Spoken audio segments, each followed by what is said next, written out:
We all have the consciousness of the sun within us, but what actually is solar consciousness? First, it's easy to understand what the sun is within us by just looking at the sun in the sky. So without the sun, there would be no life on Earth, and it is the source of power of everything in the realm that we live in. The soul is what is powering our body, just like how the sun powers the earth. Our sun consciousness, at its base, first and foremost, is the awareness that we have a soul, that there is something within us that is eternal, and it is powering our life. A person with a strong sun could be an atheist, and they might not believe in a soul. So the question is, what are these people aware of if they don't believe that there's something eternal within them? They don't believe in a soul. So what is the sun in these people?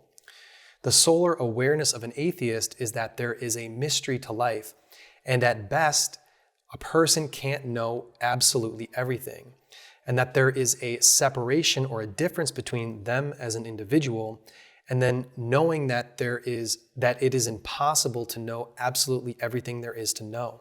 Being an atheist will, of course, limit your ability to transcend to higher levels in your consciousness, but a non-spiritual person, in this sense, experiences their solar consciousness as the inability to know everything, and then to accept that they don't have all the answers, and they'll still do their best to find out whatever answers that they can during their life. And I'm not going to be dwelling on what atheists believe or how they experience the planets within them, but the point I'm making, and I need to get across, is that you don't have to believe in astrology or spirituality for the principles that we're going to be talking about to be activated. And not even just activated, but present and alive within you. I can believe, for example, that the sun didn't rise on the horizon today, and I have the free will to say that the sun is not in the sky right now. But that doesn't mean that that's true, and that doesn't mean that the idea that the sun is not in the sky doesn't make it a fact to everyone else in creation. So the point is that astrology is a real phenomena, and it's as real as any physical science, and it's operating regardless if we believe it to be operating or not. And the best that we can do is study astrology and grow in understanding to understand it to the best of our ability. But anyway, back to the sun and the solar consciousness. So gold is the precious metal of the sun. And gold is virtually indestructible. It won't corrode, it won't rust or tarnish, and it can't be destroyed by fire.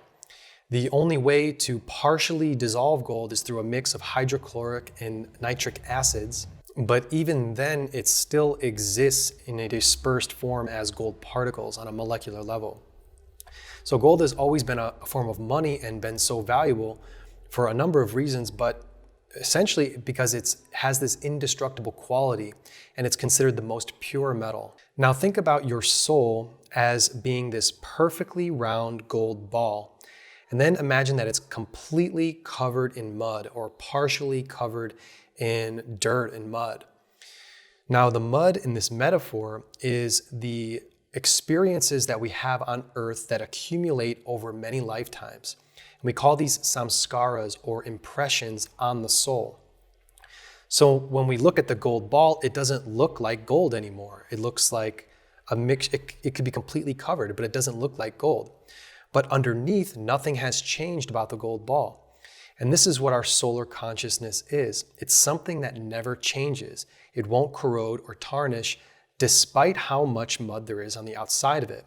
So the soul and the solar consciousness is the awareness of this purity within us, and that the sun is always trying to make us aware that we're pure and that we never actually die.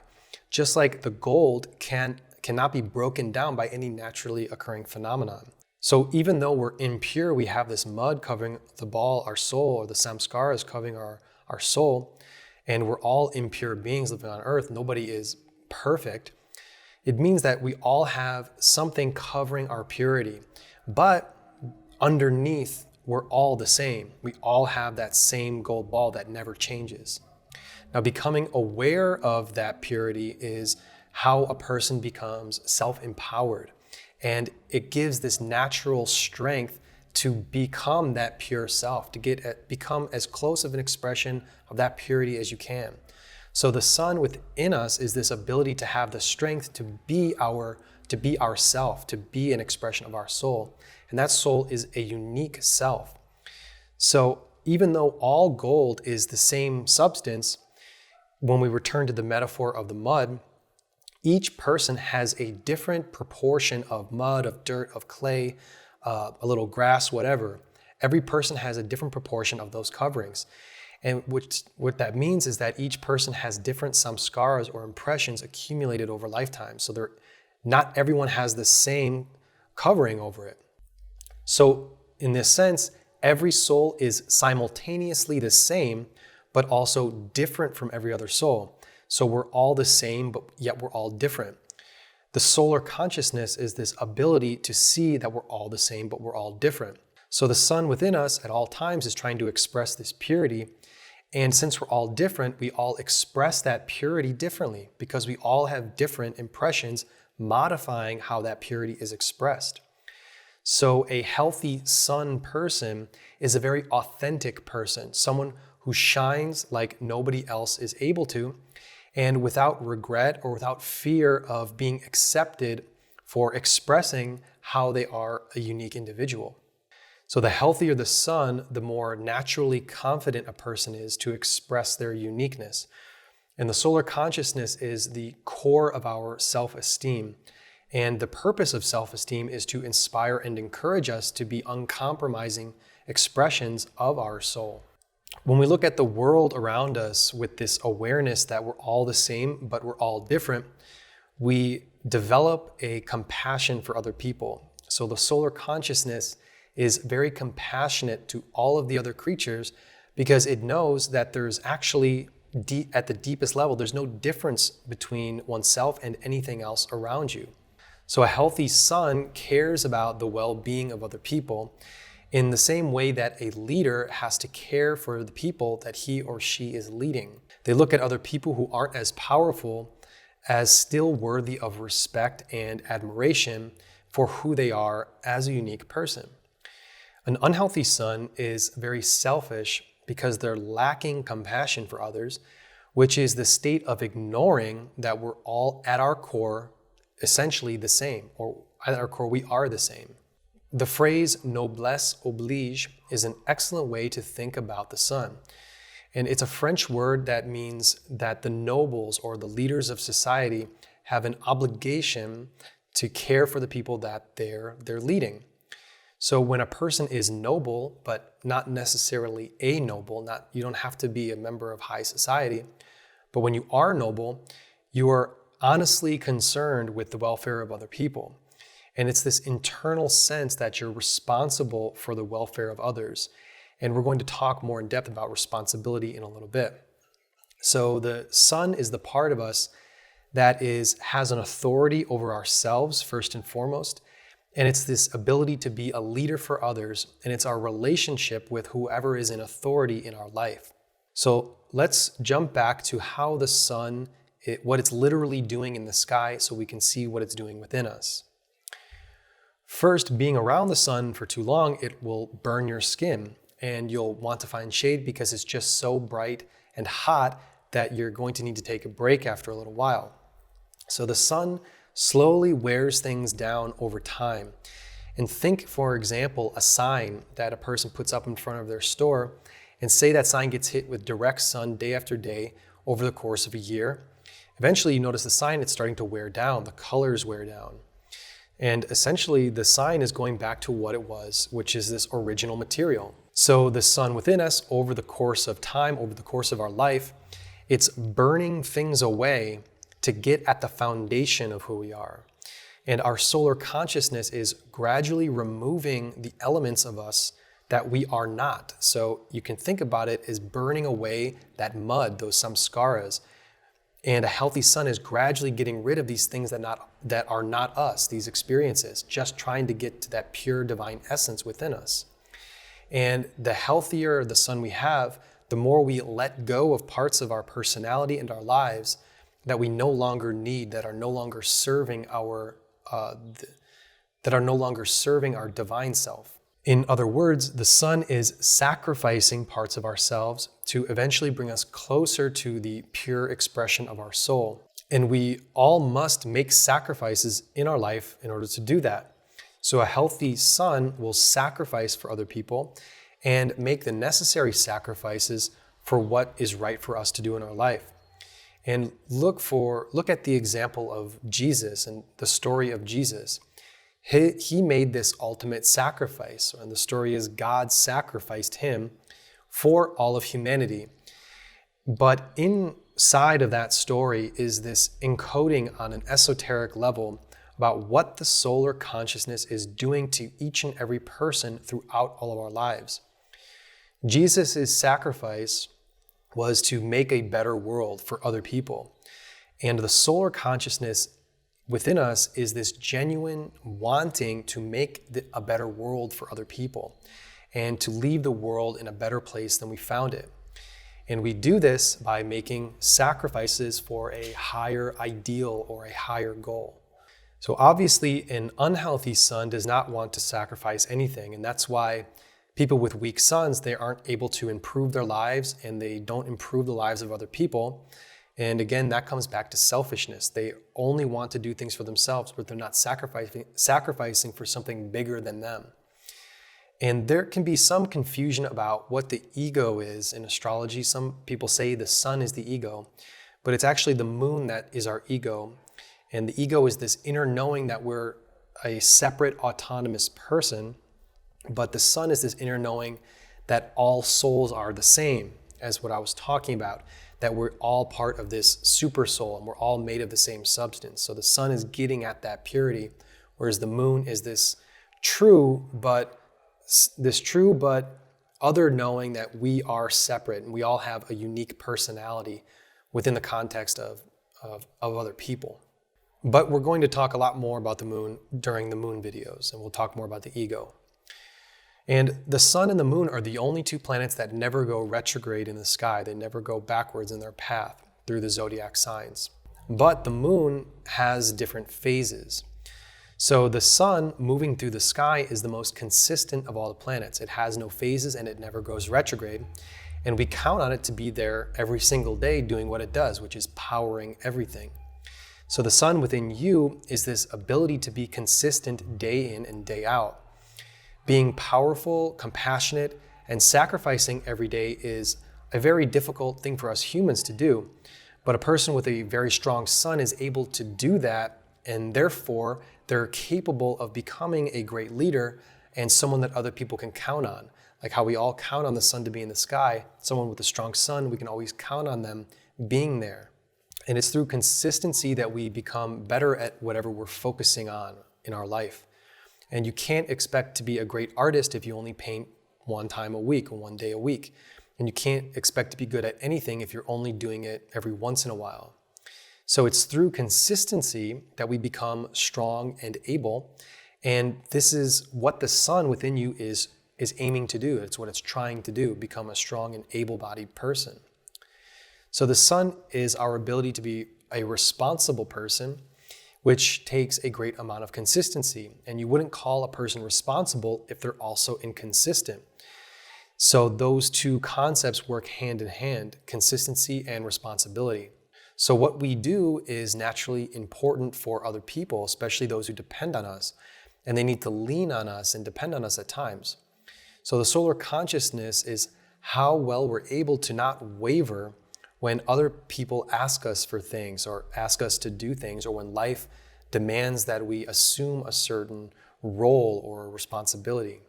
The Vedic sage Parashara says that the sun has a square body. Now, this is the symbol for the sturdiness of a sun. And if you think of a person who has literally a very squared body, they're going to be very difficult to push over and to even push around at all. And if you even just think about a cube, moving a cube, wheels aren't cubes because they're hard to move. We have wheels, we have round because they move. So something square is much more firm. So on a symbolic level, what this is saying is that the solar consciousness is this ability to be steadfast, to be firm, and it just doesn't get pushed around easily, and able to stand your ground and to be able to stand firm on what is most important to you. So the more we're able to take on the traits of the sun by confidently expressing our originality, sacrificing for a higher goal, being compassionate, responsible, and consistent in being an expression of our true self, eventually we're able to carve out a place in the world, and we can call that our kingdom. And in our kingdom is where we make the rules, where we're running our own life, where we have control over our own life. An unhealthy sun, these people can establish their own kingdom, but what they'll do is that they'll live by other rules, or they won't play by their own rules that they've established. And the best example is a corrupt politician, because a corrupt politician is a leader. They have assumed a leadership role in society, but they want to play and live by different rules in the kingdom that they're in charge of ruling or running. So people with an unhealthy sun, they can carve out their kingdom, but if it's corrupted and they're not living by the rules that they establish, eventually that kingdom falls apart, and because their rules are being selectively enforced, they think that they're above the law. The sun is considered a cruel planet because the solar consciousness produces experiences in our life that requires a lot of hard work and doing things that other parts of us might not want to do. Say, for example, Venus. Venus wants to take it easy, to relax, to enjoy, say, a movie or something. Yet the solar part of us sees that there's things that are necessary to get done before we can go hang out and be our Venus self. So it's not easy to always be in this kind of divine, exalted presence where we're shining brightly. It's not easy to do that. And making sacrifices alone is not easy. And a beautiful statement from Shakespeare is, "Heavy is the head that wears the crown." So just imagine how difficult it would be to be the king of a major kingdom. Heavy is the head. It can cause a lot of sorrow and difficulty. It's a cruel experience because you have so much responsibility. And being a king in our own life, it's also difficult to do, but it's on a much smaller level. But the wording that it's a cruel planet just means that it's an experience that requires effort. It doesn't just come easily. My favorite description of the sun by Parashara is that the sun is but of little hair. This goes against other texts in some traditions that say that the sun's influence on the ascendant Lord will give a person long, flowing golden hair. But Parashara is saying that the sun is actually bald. So why is that?